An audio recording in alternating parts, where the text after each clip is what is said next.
So ito na yung mosquito larva na nakuha natin kaninang umaga. So ngayon is magpapakain na tayo mga boss. Kaya samahan nyo naman ako sa ating update ngayon. Let's go!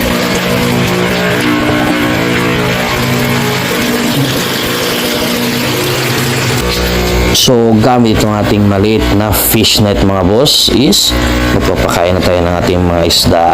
So dito muna tayo sa kabilang side. So ito yung mga 24K mollies pa rin natin. Amazing! Ayan. So medyo malalaki na mga boss.